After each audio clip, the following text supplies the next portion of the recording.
이제 IRP에 대해서 좀 알아보도록 하겠습니다. 지난 시간 연금에 대한 정의를 좀 되짚어 보면 퇴직 IRP와 적립 IRP 두 가지 형태이고, 또 DB, DC 가입자들이 퇴직을 하거나 중간 정산을 요청하는 경우에는 DBDC 운용계좌를 직접 해지해서 받을 수가 없기 때문에 퇴직 IRP로 퇴직금을 이체를 하고 또 본인이 직접 원하는 경우에는 운용까지 진행을 할 수가 있도록 되어 있는 계좌고, 또 적립 IRP 같은 경우는 노후 자금의 목적으로 여윳돈을 추가로 언제든지 납입할 수 있는 계좌로 활용할 수 있다고 배웠어요. 맞습니다. 퇴직 IRP는 근로자만 해당 사항이 있고요. 그 근로자가 퇴직 시에 퇴직 IRP가 자동으로 회사에서 만들어져서 퇴직 IRP를 통해서 퇴직금을 수령하거나 연금으로 향후에 수령할 수 있는 것이 퇴직 IRP. 적립 IRP의 가입 대상자는 기존의 퇴직 근로자나 추가 불입을 원하는 근로자에서 2017년 7월 26일 이후에는 근로소득이 있는 자영업자, 그리고 공무원, 교직원, 군인 등 가입 대상자가 확대가 되었습니다. 그럼 퇴직 IRP랑 적립 IRP의 투자 대상이 되는 자산과 또 가입 방법에 대한 그 내용을 설명해 주시겠어요? 가입 자산은 앞서 설명드렸던 그 DB나 DC의 가입 자산하고 동일하게 적용받습니다. 왜냐하면 이 IRP 또한 그 퇴직연금에 대한 자산이기 때문에 앞서 설명드렸던 근로자 퇴직급여 보장법, 근태법에 보장되어 있는 사항에 있어서 열거된 자산 구분에 대해서만 투자가 가능하기 때문에 가입 자산은 DBDC의 자산 구분을 다시 한번 참고하시면 될 것 같고요.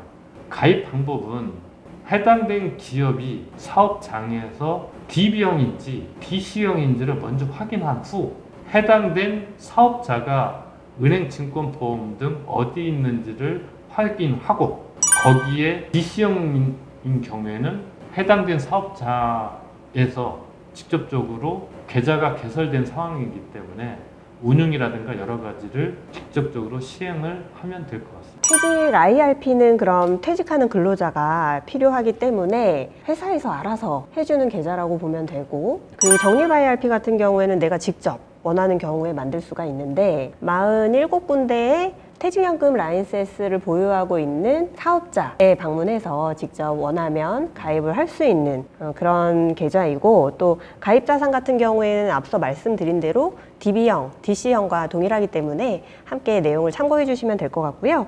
가입하시는 그 방법에 대해서는 앞서 말씀드린 대로 퇴직 IRP와 적립 IRP에 대한 구분을 좀 하셔서 알아서 만들어주는지 내가 직접 해야 되는지만 확인을 해보시면 될 것 같습니다.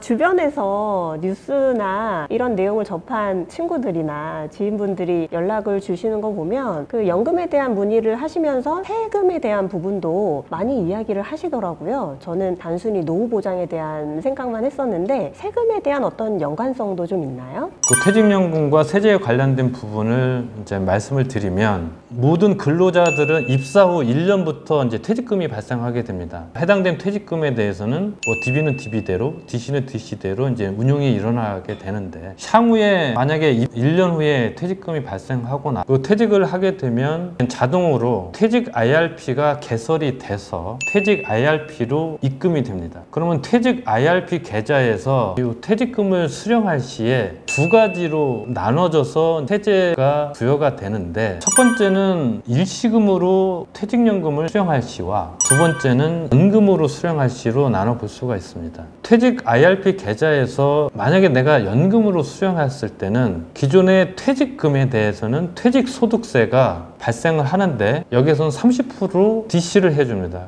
물론 이거는 개인별로 다 상의를 합니다. 그리고 여기에서 연금 수령될 때까지 운용 대상에 따라서 예금을 운용을 했든 아니면 펀드, 실적배당 상품에 운용을 했든 거기에 발생된 운용 수익에 대해서는 69세 이전까지는 5.5%, 79세 이전까지는 4.4%, 80세 이상에서는 3.3%의 연금 소득세가 발생을 하고, 한마디로 요약을 하면 연금을 수령할 시에는 퇴직소득세가 기존 퇴직소득의 70%만 부여를 받고, 그리고 연금 수령하는 그 나이별로 5.5%에서 3.3%의 저율 과세가 된다라고 보시면 될 것 같고요. 만약에 이것을 퇴직 IRP 계좌에 퇴직금이 들어와서 일시에 찾든 돈이 필요해서 해지해서 나갈 때는 퇴직소득세가 부여가 되고, 그리고 운용 수익에 대해서는 기존에 연금으로 수령할 때는 5.5%에서 3.3%의 저율과세가 됐는데, 이 부분에 대해서는 16.5%의 기타 소득세로 이제 분리과세가 됩니다. 이 전체적으로 봤을 때는 연금으로 수령할 때가 가장 효율적이고 절세 혜택이 가장 큰 방법이라고 할 수 있습니다. 참고로 대신에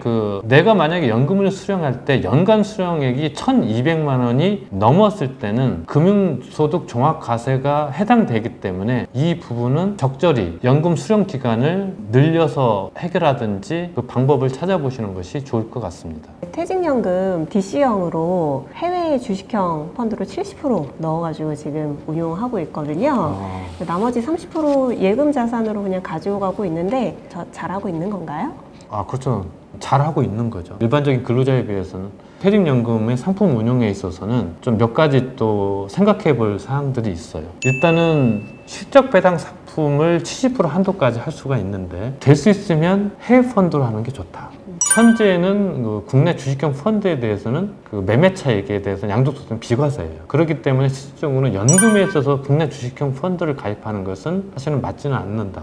해외 주식형 펀드는 15.4%에 대한 세금을 부과하고 있고, 2천만 원이 넘어가는 부분에 대해서는 금융소득 종합과세가 부여가 되니까 절세 방법으로는 연금은 해외 주식형 펀드를 하는 게 가장 효율적이고 좋다라는 부분인 거고, 그리고 해외 주식형 펀드를 함에 있어서도 해당되는 운용사가 어떠한 철학과 원칙, 그리고 색깔을 가지고 있는지, 그리고 장기 투자할 수 있는 여력이 있는지, 그리고 해외 펀드를 오랫동안 운용해 본 경험이 있는지, 그리고 그 펀드가 많지 않고 소수 펀드로 가지고 가고 있는 운용사인지, 이런 것들을 잘 따져보고, 퇴직연금은 20, 30년간 장기간 운용을 해야 되는 자산이고 내 노후에 대비해서 준비해야 될 자산이기 때문에 해당되는 운용사에 대한 부분도 잘 살펴서 운용하는 것이 좋을 것 같고요.